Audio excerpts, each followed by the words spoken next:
መርጠው መንገድ ላይ ስላልሆኑ ሊረዱኝ አይችሉም ማለት ነው። ይበልጡንም ወደ ኋላ እንዲሆን ነው የሚያበረታቱኝ እና ለዛ ነው ወደ ሁሱ የመጣሁት። ወንድሜ ሁሱ የመጣሁት በውስጥ ልታወራኝ ላይክ ልታስተምረኝ ደስ ይለኛል። ይሄንን እላለሁ። እድሉን ስለሰጣችኝ በጣም ነው የማመሰግነው። አም ሶ ኢሞሽናል ምክንያቱም እዚህ ስር ያላችሁ ሁላችሁም እንዴት ናችሁ? ማለት እየፈራሁ እንደሌላ ሀሳቤን ለመግለጽ ትንሽ ላይክ ግን አይነት ረጋጋለሁ ብዬ አስባለሁ። አብሽሪ ፈታዊ። እሺ ማለት ብዙ ጊዜ የእምነት ችግር የለብኝም።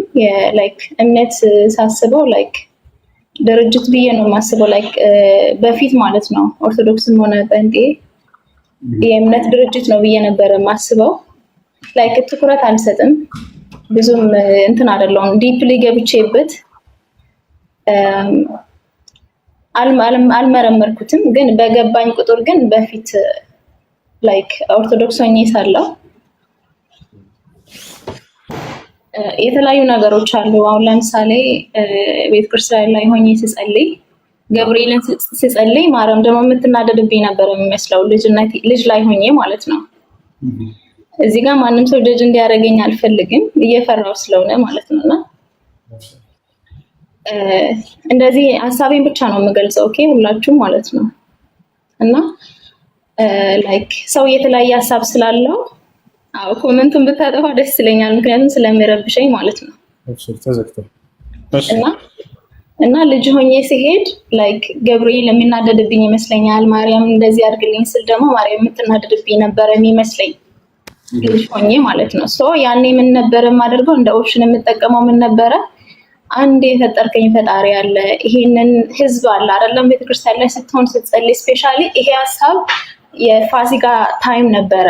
ፋሲካ ታይም ላይ መጨረሻው ላይ ስግደት አለ፣ የስግደት ቀን ማለት ነውና ህዝብ ተሰብስቦ ነው የሚጸልየውና ይሄ ሐሳብ ይሄንን ሐሳብ ያሰብኩት ያኔ ነውና ከውስጤ አይጠፋም መቼም ማለት ነው። ሁሌም ማስታውሰው ነገር ነውና እንደዚህ ስንጸልይ በቃ ማርያም ብዬ በጸልይ የቤተክርስቲያን ማርያም ውስጥ ነው ያደግኩትና አባቴ ቄስ ነው፣ ቤተሰቦቼ ቄስ ዘር ነን ማለት ከጎጃም የመጡ ቄስ ዘር ነን እና ዘር ማንዘሮቻችን ቄሶች ናቸው። ማርያም ነበር ያደግኩበት ቤተክርስቲያን እና እዛ ጋር ሆኜ ማርያም ወይ እንደዚህ አድርግልኝ ብዬ ስጸልይ ገብርኤልስ ብናደድብኝ ብዬ አስብ ነበረ። ገብርኤልንስ ብጠይቅ ሚካኤል ብናደድብኝስ ብዬ ጠይቅ ነበር፣ ላይክ አስብ ነበረ። ከዛ ምንድነው ኦፕሽን ያደረኩት አንድ የፈጠርከኝ ፈጣሪ አለ ተቀምጬ ማለት ነው። ይሄንን ህዝብ ሁሉ የፈጠርክ የእያንዳንዳችሁን የፈጠርክ አይን የሰጠክ እንዲንቀሳቀሱ ያደረክ አንድ ፈጣሪ አለ። ስለዚህ በቃ ይሄንን እፈልጋለሁ ይሄንን አድርግልኝ ነበር የምለው ልጅ ሆኜ ማለት ነው። እና ከዛን ታይም ጀምሮ የተለያየ ነገር ጀመርኩኝ እና ላይክ ጴንጤ ውስጥ ላይክ ቸርቹን አልሄድም ግን ጴንጤ ውስጥ ገብቻለሁ። ላይክ ተቅበዝባዥ ነበርኩኝ አቶል ማለት ነውና ተቅበዝባዥ ታውቃላችሁ ወይ? ከዚህ አልሆንም ወይ ከዚህ አልሆንኩምና እዛ ሄጃለሁ። የተለያየ ነገሮችን ይቅርታሽ አድርጌያለሁኝ። እሄዳለሁ በቃ እርካታ የለኝም። ሞር ደግሞ በቃ ሁሌም በጥያቄ ነኝ ያለው ስቲል ነው ማለት ነውና የምታዳምጡኝ ሰዎች ኦርቶዶክስ ልትኖሩ ትችላላችሁ፣ ጴንጤ የተለያየ እምነት እዚህ ስር 820 ሰው ነው ያለውና ልትኖሩ ትችላላችሁ። እኔ ያረኩ ያለሁት የማንንም ሃይማኖት እየነካው አይደለም። ውስጤ ላይ በጣም የሚቀሰቅስና ይሄ ነገር ላይክ መሞትም ስላለ I want to know the truth okay እውነቱን ማወቅ ነው የምፈልገው። እኔ ያለሁት ዩናይትድ ኤሚሬትስ ነው። ይሄንን ጠይቄ ይሄንን መረዳት የምችል ሰው አጠገብ አይደለሁም። ኦኬ በጣም ቢዚ ነኝ በስራ። የሆነ ሰው ጋር ኮኔክሽን አድርጌ በኦንላይን አውርቼ ያንን እውነት ጋር መድረስ አልችልም። ማንበብ ብችል ነው ማንበብ ብቻ ዩቲዩብ መከታተል ብቻ ደግሞ ያንን ነገር ብሪፍ አያደርግም ኤክስፕሌን አያደርግም። so I want to know that like I want to know like ማወቅ ፈልጋለሁ። like ጓደኛ የለኝም የሴት ጓደኛም ሆነ የወንድም just ስራ በስራ ምክንያት እንጂ ሰው የለም አጠገቤ። so like ግን ሐሳቤን መግለጽ ፈልጋለሁ። እንደነገርኳችሁ ቤተሰቦች ክርስቲያኖች ናቸው፣ በእኔ ዙሪያ ያሉት ክርስቲያኖች ናቸው። ሙስሊሞችም አሉ። ግን እንደዚህ አይነት ነገር ሪላክስ አድርገህ የምታወራ አይደለም። so I just want to know, I don't want to touch anyone's like የማንንም ሰው ሃይማኖት መንካት አልፈልግም። እዚህ ጋር እየነካውም አይደለም። ሁላችሁም እንድታቀም ፈልገው ይሄንን ነው። በመጀመሪያ ደረጃ የማንንም እየነካው አይደለም፣ ግን ውስጤ ላይ የሚመላለሰውን ነገር መግለጽ እፈልጋለሁ።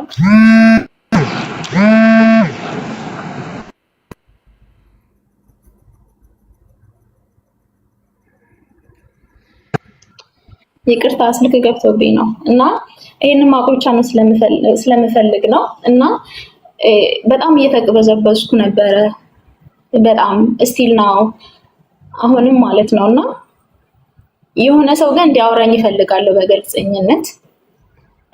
እስልምናን በጣም እወደዋለሁ እና ዝግዛግ ነገር የለውም። የምታምነው ላይክ አንድን ብቻ ነው የምታመልከው፣ የምትገዛለት አንድን አካል ብቻ ነው እና like I want to know the truth at all emotional ነው የምሆነው እና እውነቱን ማወቅ እፈልጋለሁ። በጎኔ እንድትሆኑ እፈልጋለሁ። ምክንያቱም መሞትም ስላለ ማለት ነው። like መኖርም ብቻ ሳይሆን መሞትም ስላለ እኔ ደግሞ እየተቅበዘበዝኩ ነው። so I'm sorry ግን ስለማዳመጣችሁ በጣም አመሰግናለሁ። በውስጥ ባወራክ ደስ ይለኛል፣ ምክንያቱም ጽጽፍላት መልስምና በቃ ከጨረሽ አንዴ ለማገር አዳምጪኝ። እሺ ሰው እውነትን መፈለግ ሲጀምር የሚሰማችሁ ስሜት ነው። በአንድ ጊዜ ብዙ አካሎችን ስትለምኑና ስትጠሩ የዛኔ ጥያቄ ሊፈጥርባቸው ይገባል። ይሄ ጥያቄ ካልፈጠረባቸው ወላሂ ላዚም እንጃ አይምሯቸውን ለምን እየተጠቀማችሁት እንደሆነ አላውቅም። ሁላችንም ማለት ነው አንድ ፈጣሪን ብቻ መጥራት አለብን። ሌላ በፍጹም ማንንም ልንጠራ አይገባም። ከዚያ ከአንዱ ከፈጣሪ ውጭ ሌላን አካል እየተጣራ ያለ ካለ በቃ ራሱን ይፈትሽ። አንዱን አምላክ እዚህ ማርያምን የምትጠራ ከሆነ ገብርኤልን የምትጠራ ከሆነ ሚካኤልን የምትጠራ ከሆነ ኢየሱስን የምትጠራ ከሆነ እግዚአብሔር ሁሉንም ባንድ አስቡት። እንዳልሽው አንዱን ስጠራ አንዱ ይቆጣብኛል የሚል ሐሳብ አዎ አላህ በቁርአን ላይ ይሄን አንስቷል። ለአንድ አካል የሚገዛና ለብዙ አካል የሚገዛ እኩል ነው ሆነ በፍጹም አይደለም። አንዱ ሲጠራ ሌላኛው በዚያ ነገር ላይ አምልኮን አምላክ እንዲጋራበት ማንም አይፈልግም። አምላክ ቀናተኛ ነው። ቀናተኛ ነው ሲባል በአምልኮ ተግባር ላይ ሌላ ማንም አካል እንዲጋራበት አይፈልግም። ገብቶሻል? እዚህ እርሱን እየጠራሽ ሌላ እዛ ገብርኤል መስጠሪ ከሆነ አምላክ በዚህ ነገር አይወድም። ገብቶሻል? ኢስላም ነው አንድና ብቸኛ የሆነውን አምላክ ብቻ እንድታመልክ ትልቅ ትኩረት አድርጎ የሚነግር። በእስልምና ገብርኤልን መጠራት አይቻልም። በእስልምና ሚካኤልን መጠራት አይቻልም። እና እነሱን እንጠላቸዋለን ወይ? ላ አንጠላቸውም፣ በጣም እንወዳቸዋለን። ገብርኤልን እና ሚካኤልን ማርያምን መውደድ ከእምነታችን መሰረት እንደሆነ ታውቃላችሁ። እነርሱን የጠላ እኔን አላህን እንደካደ ነው ብሎ አላህ ሁሉ ይናገርላቸዋል። አላህ ቃል በቃል በቁርአን ላይ ምን ይላል? ቁል መን ካነ ዐዱወን ሊጅብሪል ፈኢነሁ ነዘለሁ ዐላ ቀልቢከ ቢኢዝኒላህ ሙሰድቀን ሊማ በይነ የደይሂ ወሁደን ወቡሽራ ሊልሙእሚኒን መን ካነ ዐዱወን ሊላሂ ወመላኢከቲሂ ወጅብሪል ወሚካኤል ፈኢነላህ ዐዱወን ሊልካፊሪን አለ። ለገብርኤልና ለሚካኤል እነዚህን የጠላ ሰው እኔ አምላካችሁ አላህ ለካህዲያን ጠላቶቻቸው ነኝ አለ። አያችሁ አይደለ? ካህዲያን ብሎ ገለጻቸው። እነማንን? ገብርኤልና ሚካኤልን የጠላ። እነርሱን መውደድ የእምነታችን መሰረት ነው። ነገር ግን እንወዳቸዋለን እንጂ እነርሱን አንጠራቸውን በፍጹም። ገብርኤል አንተ ጠብቀኝ አልለው፣ ሚካኤል አንተ ጠብቀኝ አልለው። መጠበቅ ይችላል አይችልም? እሱ ሌላ ጥያቄ ነው። አምላክ አላህ ሱብሓነሁ ወተዓላ ሲያዘው ጊዜ ገብርኤል መጥቶ ሊጠብቅህ ይችላል። ገብቷቸዋል አይደል? ያ ማለት ግን ይጠብቀኛልና እሱን ልለምነው ወይ? ላ አይደለም፣ አምላክን ነው የምንለምነው። ምናልባት መጽሐፍ ቅዱስ አንበሽ ከሆነ ጴጥሮስ ሰይፉን በመዘዘ ጊዜ ኢየሱስ ክርስቶስን ለመጠበቅ ወደ ሰገባ መልስ ካለው በኋላ እኔ ብፈልግ አባቴን ብለምነው የሰማይ ሰራዊትን መላእክትን የማይልክልኝ ይመስልሃልን አለው። አየሽ፣ መላእክቱን ነው በቀጥታ መጠየቅ ያለበት? ላ አይደለም፣ አባቴን ብለምነው አለ። አየሽ፣ የሚጠየቀው ማን ነው? አንዱ አምላክ ነው። መልአኩን አይደለም የሚያመጣው። ላ እንደዛ አይደለም፣ መልአኩን አይደለም የሚጠይቀው። አንዱን አምላክ ትጠይቂያለሽ። አምላክ በእነዚህ በመላእክቶች ሊያስጠብቅሽ ይችላል። አላህም ቃል በቃል በቁርአን ላይ ነቢዩ ሙሐመድ ሰለላሁ ዐለይሂ ወሰለም ምን እንዳደረጉ ተመልከች። ኢዝ ተስተጊሱነ ረበኩም ፈስተጃበ ለኩም ይላል። ነቢዩ ሙሐመድ ሰለላሁ ዐለይሂ ወሰለም እያስተማሩ ባሉበት ጊዜ ገና 300 አካባቢ ሳሉ የዛኔ እርሳቸው ማስተማር በጀመሩበት ዘመን 300 አካባቢ የመካ ከሃዲያኖች እንዳለ ተሰባስበው በብዙ ሺዎች የሚቆጠሩ ሙሐመድና ተከታዮችን እንላቸውና እዚሁ በቃ እንፈጽምባቸው ሳይበዙብን ከጊዜ ወደ ጊዜ የሚሰልም ሰው እየበዛብን ነውና ብለው በቃ ይሄንን አወጁ። ስለዚህ ጦርነት ካንተ ጋር እናደርጋለን ተዘጋጅ ብለው ነገሯቸው። ምንም አማራጭ የላቸውም። ነብዩ ሰለላሁ ዐለይሂ ወሰለም ታወጀባቸው ጦርነት። ከራስ መከራከር ግድ ነው። የዛኔ የበድር ጦርነት ነው፣ በድር ይባላል።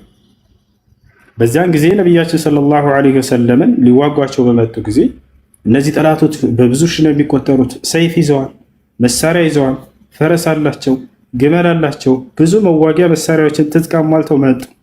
የነቢዩ ሰለላሁ ዐለይሂ ወሰለም እና ሰሃቦቻቸው ገና 300 ናቸው። ደካሞች ናቸው። በዚያ ላይ ሴቶች ናቸው፣ ሽማግሌዎች ናቸው፣ ወጣቶች እሱኖች ናቸው። ጦር ሜዳ ላይ ቀረቡ። ነቢዩ ሰለላሁ ዐለይሂ ወሰለም በዚህ ጊዜ ጀተ ዐላ ሩክበቲሂ ተመልከቱ ምን እንዳደረጉ። በጉልበታቸው ተንበረከኩና ወደ ሰማይ ቀጥ ብለው አምላክ አላህ ሱብሓነሁ ወተዓላ መለመን መጸለይ ጀመሩ። አላሁመ ነስረከ አለዚ ወዐድተኒ ያሉት ጌታዬ አላህ ሆይ ረዳሃለሁ ብለህ ቃል የገባህልኝን ቃል ኪዳን ዛሬ ነው የምፈልገው እንድትረዳኝ ይላሉ። አቡበክር ስዲቅ አያቸዋለሁኝ አለ ሲዘግብ ይህን ዘገባ። ነቢያችን ሰለላሁ ዐለይሂ ወሰለም አላህን ከመለመን አልተወገዱም። ጋቢያቸው ከላይ የለበሱት እስኪወድቅ ድረስ አለ። ያ ሙሐመድ አልኳቸው፣ እኔም ጠጋ ብዬ ሙሐመድ ሆይ ኢነላሃ ሙንጅዙን ለከ ማ ወዐደክ የክፊክ፣ ሙሐመድ ሆይ ይበቃሃል፣ አላህ ቃል የገባልህን እንደሚረዳ ቃሉን ይፈጽምልሃል፣ ይረዳሃል፣ አብሽር ይበቃሃል አላቸው። ነቢያችን ሰለላሁ ዐለይሂ ወሰለም በዚህ ጊዜ ተነሱ። ወዲያውም ነቢያችን ሰለላሁ ዐለይሂ ወሰለም የቁርአን አንቀጽ ወረደላቸው። ኢዝ ተስተጊሱነ ረበኩም ፈስተጃበ ለኩም አኒ ሙሚድኩም ቢአልፊን ሚነል መላኢከቲ ሙርዲፊን። ሙሐመድ ሆይ አላቸው እኔን ጌታህን አላህን እርዳታ በለመንከን ጊዜ አለ። የማንን የለመኑት? እርሱን የለመኑት፣ መላእክቶችን በቀጥታ አይደለም። እኔን ጌታህን አላህን እርዳታ እንድረዳህ በለመንከኝ ጊዜ አላቸው ፈስተጃበ ለኩም እኔም ለመናህን ተቀበልኩ። አኒ ሙሚድኩም ቢአልፊን ሚነል መላኢከቲ ሙርዲፊን እኔ 1000 የመላእክት ሰራዊትን አስከትዬ እልክላችኋለሁ የሚረዷችሁን የሚያገዟችሁን አለ። ወዲያው መላእክቶችን አላህ አዘዛቸው። ኢዝ ዩሒ ረቡከ ኢለል መላኢካ እኔ ወደ መላእክቶችም ትእዛዜን ባስተላለፍኩ ጊዜ አለ አኒ መዐኩም ፈሰቢቱ አለዚነ አመኑ እናንተ መላእክቶች ሆይ እኔ ከእናንተ ጋር ነኝ፣ ሂዱና ምድር ላይ እነዚያን ያመኑትን ሙሐመድንና ከእርሱ ጋር ያሉትን አጽኗቸው፣ አበርቷቸው፣ ከጎናቸው ሆናችሁ ያዘዝኳቸው አለ። ወዲያው መልአኩ ገብርኤል እና ሚካኤል እንዲሁም የሰማይ ሰራዊት መላእክቶች 1000 መላእክቶች መጡ። 1000 ሰራዊት። ከዚያ በኋላ እነዚያ ከሃዲያኖች ተሸነፉ፣ ድል አደረጉ። እነዚህ አማኞች አሁን ለነገራቸው የፈለግኩት ምንድን ነው? መላእክትን አንጠራም እኛ። ገብርኤልን በቀጥታ አልጠሩም ነብዩ ሰለላሁ ዐለይሂ ወሰለም። ሚካኤልን በቀጥታ አልጠሩም። ማንን የጠሩት? አንዱን አምላክ አላህን ተጣሩ። ወዲያውም አምላክ አላህ ሱብሓነሁ ወተዓላ መላእክቶችን አወረደ፣ ረዳቸው። ረድተው እነዚህ መላእክቶች ተመለሱ ስራቸውን ሰርተው። መላእክትን በፍጹም መለመን አይቻልም። አንተ ገብርኤል ጠብቀኝ አልለውም፣ ሚካኤል ጠብቀኝ አልለውም። አንዱን አምላክ ነው በቃ በኢስላም። አላህ ቃል በቃል ምን ይላል? ወአነል መሳጅደ ሊላሂ ፈላ ተድዑ መዐላሂ አሐዳ ከእኔ ከአላህ ጋር አንድንም አካል እንዳትጣሩ ይላል።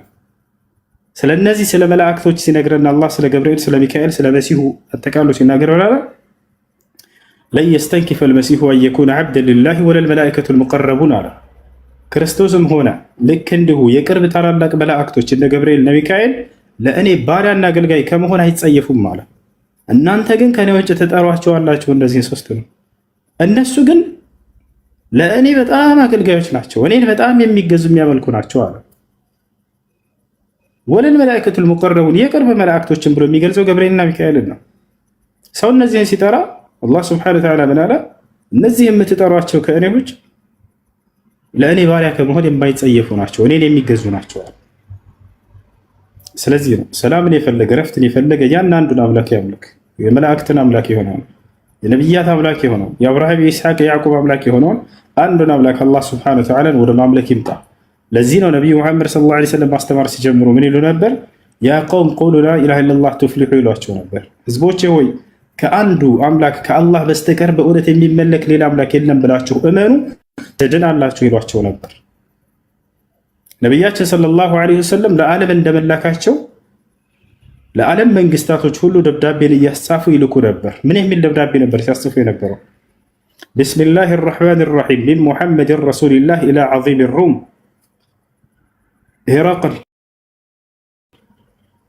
ፈኢኒ አድዑከ ቢዲዓየት ልእስላም አስሊም ተስለም ዩእቲከ አላሁ አጅረከ መረተይን ፈኢን አበይተ ፈኢና ዐለይከ ኢትመ ልአሪሲይን ወያ አህለል ኪታብ ተዓለው ኢላ ከሊመትን ሰዋኢን በይነና ወበይነኩም አላ ነዕቡደ ኢለላህ ወላ ኑሽሪከ ቢሂ ሸይአ ወላ የተኪዘ ባዕዱና ባዕዳን አርባበን ሚን ዱኒላህ ፈኢን ተወለው ፈቁሉ አሽሀዱ ቢአና ሙስሊሙን ወሰላሙ ዐላ መን ኢተበዐል ሁዳ። ነቢዩ ሙሐመድ ሰለላሁ ዐለይሂ ወሰለም ለዓለም መንግስታቶች ሁሉ ደብዳቤ ልከዋል። ለኢትዮጵያው ንጉሥ ተልኳል፣ ለግብፁ ንጉሥ ተልኳል፣ ለሮማው ንጉሥ ተልኳል። ወደ ሮሜ ሰዎች ደብዳቤ ልከዋል እያልኩ ነው። ነቢ ሰለላሁ ዐለይሂ ወሰለም ወደ ሮሜ ሰዎች ደብዳቤ ልከው የሮሜው ንጉሥ ሄራክል የሚባለው በጊዜ የነበረው የተላከለት ደብዳቤ ምን የሚል ነበር? ቢስሚላህ ራሕማን ራሒም ይላል ደብዳቤው። በአላህ ስም እጀምራለሁኝ እጅግ በጣም ሩህሩህና አዛኝ በሆነው አምላክ ሚን ሙሐመድን ረሱልላህ፣ ይህ ደብዳቤ ከእኔ ከአላህ መልእክተኛ ከነቢዩ ሙሐመድ ሰለላሁ ዐለይሂ ወሰለም ኢላ ዐዚም ሩም፣ ወደ ታላቋ ሮማ ንጉሥ ወደ ሆነው ወደ ሄራቅል ምን አሉት ሲጠሩት? የመጀመሪያው ፈኢኒ አድዑከ ቢዲዓየት ልእስላም፣ እኔ በእስልምና ጥሪ ጠራሃለሁኝ አሉት። አስሊም አሉት። ስለም ተስለም፣ ሰላም ትሆናለህ በሁለቱም ዓለም። አያችሁ፣ የመጀመሪያ ጥሪያቸው ይሄ ነው። ኢስላም ብሎ ማለት አንድና ብቸኛ ለሆነው አምላክ ተገዥ መሆን፣ ለእርሱ ታዛዥ መሆን ማለት ነው፣ ሌላ አይደለም። ነቢያቶች ሁሉ ወደዚህ ነው የተጣሩት። ዒሳ ዓለይሂ ሰላም ወይም ኢየሱስ ምን ይላል? ፈተቁላህ ወአጢዑን ኢነላህ ረቢ ወረብኩም ፈዕቡዱ ሃዛ ሲራጡ ሙስተቂም። አላህን ፍሩና ታዘዙኝ ያለ መሲሁ ምን አዘዘ? ህዝቦች የእኔም የእናንተም ጌታ እርሱ አንዱ አምላክ አላህ ብቻ ነው አለ። ይህ ነው ቀጥተኛው መንገድ፣ እርሱንም በብቸኝነት ተገዙት፣ ይህ ነው ቀጥተኛው መንገድ አለ። አምልኮ ለዚያ ለአንዱ አምላክ ብቻ ነው የሚሰራው። ሰላም የምታገኙት አንዱን አምላክ በብቸኝነት ስታመልኩ ጊዜ ብቻ ነው። አምላክ አንድ ብቻ ነው። በአንድነቱ ላይ ሶስትነት የለበትም። አምላክ አንድም ሶስትም አይደለም፣ በፍጹም አንድ ብቻ ነው። በማንነቱም በምንነቱም እሱ ከዘላለም እስከ ዘላለም የሚኖር ብቸኛ አምላክ ነው። አምላክ ዘላለማዊ ሕያው ነው። በሕያውነቱ ላይ ሞትነት የለበትም። አምላክ ስለ እኔ ኃጢአት ሞተ ብሎ ሂሳብ የለም። ሞት በእርሱ ላይ በፍጹም ስልጣን የለውም። አምላክ አይሞትም። አምላክ ለዘላለም መለኮት ብቻ ነው። በመለኮትነቱ ላይ ሰውነት የለበትም። አምላክም ነው ሰውም ነው። ፍጹም ሰው ፍጹም አምላክ ተብሎ አምላክ በፍጹም አይገለጽም። እርሱ የፍጡርነት ባህሪ የለበትም። በፍጹም ፍጡርነት ከእርሱ የራቀ ነው። እርሱ መለኮት ብቻ ነው። በባህሪው አይለዋወጥም፣ አይቀየርም። አምላክ ለዘላለም ጌታ ብቻ ነው። በጌትነቱ ላይ ባርነት የለበትም። ስለ እኔ ኃጢአት ብሎ ባሪያ ሆኖ መጣልኝ ብሎ ሂሳብ የለም። አምላክ በፍጹም ባሪያ ሆነ ለዘላለም ጌታ ነው። ጌትነቱ ዘላለማዊ ነው። የሆነ ጊዜ ላይ ጌትነቱ ባርነት የሚሆን አይደለም። ይሄ ነው እንግዲህ ይሄ ነው ነቢያቶች ሁሉ የሰበኩት። ዩሱፍ ዓለይሂ ሰላም ምን አለ? ዩሱፍ እስር ቤት ውስጥ በገባ ጊዜ የያዕቆብ ልጅ ህዝቦችን ምን አላቸው? የእስር ቤቱን ሰዎች ኢኒ ተረክቱ ሚለተ ቀውሚን ላ ዩእሚኑነ ቢላሂ ወሁም ቢልአኺረቲ ሁም ካፊሩን አለ። ወተበዕቱ ሚለተ አባኢ ኢብራሂመ ወኢስሐቅ ወያዕቁብ ማ ካነ ለና አን ኑሽሪከ ቢላሂ ሚን ሸይ ዛሊከ ሚን ፈድሊላሂ ዐለይና ወዐለ ናስ ወላኪነ አክሰረ ናሲ ላ የሽኩሩን ያ ሳሒበይ ሲጅኒ አአርባቡን ሙተፈሪቁነ ኸይሩን አሚላሁ ልዋሒዱል ቀሃር አላቸው። ምን አለ ዩሱፍ? የጀማዓ በደንብ አዳምጡ። ወላሂ ነቢያቶች ስለ አንዱ አምላክ ብቻ ነው የሰበኩት። ከእርሱ ውጭ ሌላ አማልክቶችን ሁሉ እንዳላስጠንቅቀዋል። ዩሱፍ ምን አላቸው ለእስር ቤቱ ሰዎች? ኢኒ ተረክቱ ሚለተ ቀውሚን ላ ዩእሚኑነ ቢላህ አላ፣ እኔ በአላህ የማያምኑ ህዝቦችን መንገድ ትቻለሁኝ፣ አልከተልም እነዚህን አላቸው። ወሁም ቢልአኺረቲ ሁም ካፊሩን፣ እነርሱም በመጨረሻው ቀን የሚክዱ ሲሆኑም አለ። ወተበዕቱ ሚለተ አባኢ፣ ይልቁንስ የአባቶችን መንገድ ተከትያለሁኝ አለ። እነማን ናቸው አባቶቹ? ኢብራሂመ ወኢስሐቅ ወያዕቁብ፣ የአብርሃምን የኢስሐቅ የያዕቁብን መንገድ ተከትያለሁኝ አለ። ምን ነበር መንገዳቸው? ማ ካነ ለና አን ኑሽሪከ ቢላሂ ሚን ሸይን አለ። በአንዱ አምላክ በአላህ ላይ በፍጹም የምናጋራ አይደለንም እኛ አለ። ዛሊከ ሚን ፈድሊላሂ ዐለይና አለ። ይሄን ትልቅ ጸጋ ብሎ ቆጠረው። በቃ ትልቁ ጸጋ ለሰው ልጅ እዚህ ዓለም ላይ አንዱን አምላክ በብቸኝነት ማምለክ ነው። ወላሂ ላዚም ከዚያ ሌላ ጸጋ የለም። ትልቁ ጸጋ ይሄ ነው። ይሄን ጸጋ ያላገኘ ሰው በጌታዬ ስም እምላለሁ ምድር ላይ ምንም አይነትን ጸጋ ሳያገኝ ነው የሞተው። ይሄን ጸጋ ያገኘ ሰው በጌታዬ ስም እምላለሁ የዚህ ዓለምን ጸጋ ባያገኝም ሁሉን ጸጋ አግኝቶ ነው የሞተው። የዚህ ዓለም ትልቁ ጸጋ ያን የፈጠረህን አንዱን አምላክ በብቸኝነት አውቀህ እርሱን ተገዝተህ ከዚች ዓለም መውጣት ነው። ነገ ከዚያ ከአምላክ ፊት ትቆማላችሁ። ከኔ ውጭ ሌላ ማን ስትጣራ ነበር? ለማን አምልኮ ስታቀርብ ነበር ብለህ ምንድን ነው መልሳችን? አንዱን አምላክ በብቸኝነት እናምልክ ነው ነቢዩ ሙሐመድ ሰለላሁ ዐለይሂ ወሰለም መጥተው ያሉት፣ ሌላ አይደለም። የአብርሃም የኢስሐቅ የያዕቆብን አምላክ ያን አንዱን አምላክ አምልኩ ብቻ ነው ያሉት። በዚህም ጠሏቸው፣ በዚህም እርሳቸውን አንቋሸሹ፣ እርሳቸውን ዝቅ አደረጉ። ዛሬም ዝቅ ያደረጉ ይገኛሉ። ጥሪያቸው ይሄ ብቻና ብቻ ነው። ዮሴፍ ቀጥሎ ምን አለ? ዛሊከ ሚን ፈድሊላሂ ዐለይና አለ። ይህ አላህ በእኛ ላይ የዋለልን ትልቁ ጸጋ ነው አለ፣ አንዱን አምላክ ማምለክ። ወዐለ ናስ ለሰዎችም ይሄን ጸጋ አላህ ውሎታል። ወላኪን አክተር ናስ ላ የሽኩሩን፣ ነገር ግን አብዛኛው ሰው ይሄን ጸጋ አያመሰግንም አለ። ሙስሊሞች አላህን አመስግኑ፣ ያን የነቢያት አምላክ አብርሃም፣ ኢስሐቅ፣ ያዕቆብ ያመለኩትን አንዱን አምላክ ስለምታመልኩ ትልቁ ጸጋ ይሄ ነው ብሎ ዩሱፍ እስር ቤት ውስጥ ነው ይሄን ጸጋ ያመሰግናል። አስቡት፣ እስር ቤት ውስጥ ነው ሰው የሚጨናነቅበት ዓለም ነው አይደለ? ምድራዊ ጸጋን ያጣ ሆኖ ላ ዩሱፍ ዓለይሂ ሰላም ግን ትልቁን ጸጋ ሰጥቶኛል አምላክ አላህ እያለ አላህን ያመሰግናል እስር ቤት ውስጥ ነው። ቀጥሎ ዩሱፍ ምን አለ? በደንብ አስተውለዋል። ያ ሳሒበይ ሲጅን አላቸው፣ እናንተ የእስር ቤት ጓደኞች ይሁን አርባቡን ሙተፈሪቁነ ኸይሩን አሚላሁል ዋሒዱል ቀሃር፣ የተለያዩ አማልክቶች ናቸው የሚሻሉት ወይንስ አንዱን አሸናፊ የሆነው አንዱን አምላክ አላህን ማምለክ ነው የሚሻለው አላቸው። በእውነትም አንዱን አምላክ በብቸኝነት ማምለክ ነው። ቅድም እንዳልሽው ምን አለ? የተለያዩ እነዚህን አካሎች መጣራትና ማምለክ ነው የሚሻለን ወይንስ አንዱን አምላክ በብቸኝነት ብናመልክ ነው የሚሻለን አላቸው። አዎ አንዱን አምላክ በብቸኝነት ማምለክ። የነብያትን መንገድ የፈለገ ሰው ይሄን መንገድ ይምረጥ። ከእርሱ ከዚያ ከአንዱ አምላክ ውጭ ሌላን አካሎች አትጣሩ። መላእክቶችንም ቢሆን ነብያትንም ቢሆን ቅዱሳንም ቢሆን ጻድቃንም ቢሆን የፈለገ ፍጡር ቢጸድቅ ፍጡር ከመሆን አይወገድም። ፍጡሩን መጣራት አይቻልም በፍጹም። የኢስላም ትልቁ መሰረቱ ዋናው መሰረቱ ምንድነው? አንዱን አምላክ በብቸኝነት ተጣሩ ነው። እርሱን በብቸኝነት አምልኩ ነው። ማንኛውንም አምልኮ ለእርሱ ብቻ ፈጽሙ ነው። ከእርሱ ውጭ ለሌላ ለማንም አካል አትጣሩ፣ አትለምኑ። እና ይሄ ነው ሰሊና፣ ወደዚህ መንገድ ሳይረፍድባችሁ ሞት ሳይቀድማችሁ ብትመጡ ለእናንተ የተሻለ ነው።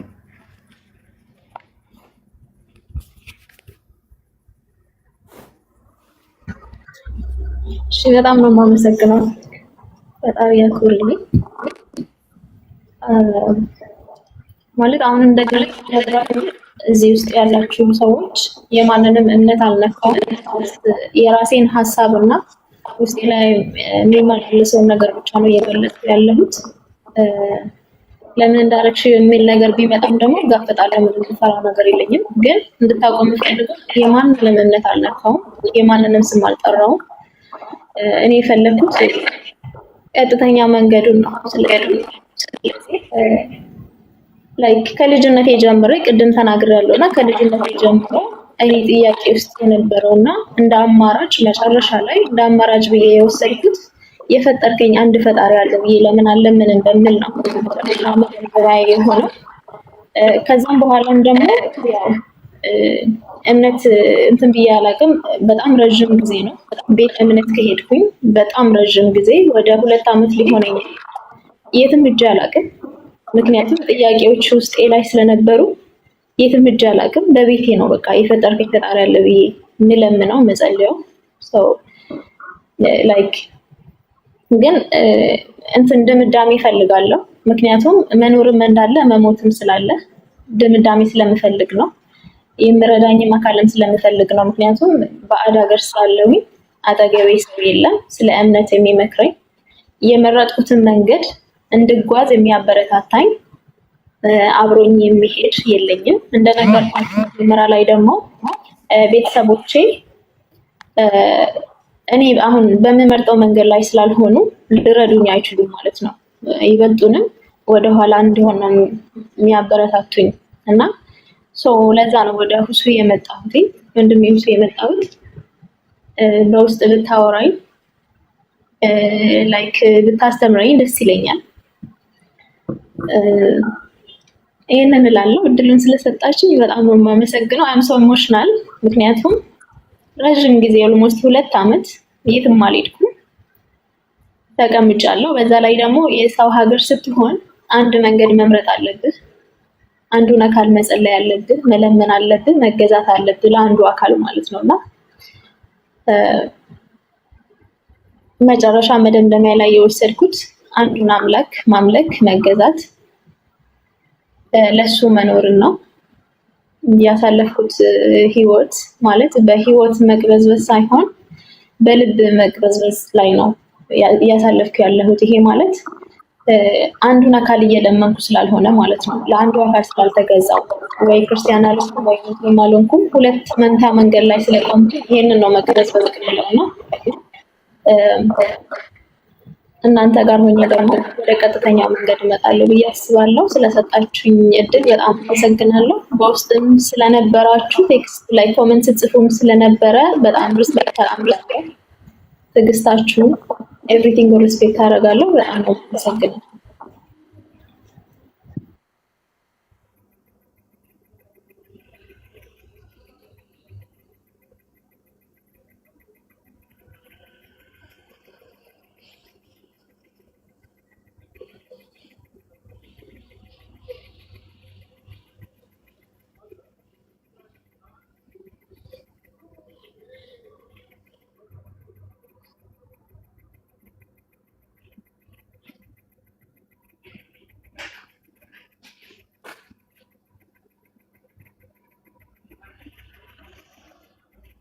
ያ ሳሒበይ ሲጅን። እሺ አሁን እስልምናን ለመቀበል ዝግጁ ነሽ ወይንስ ገና ነሽ ሰሊና?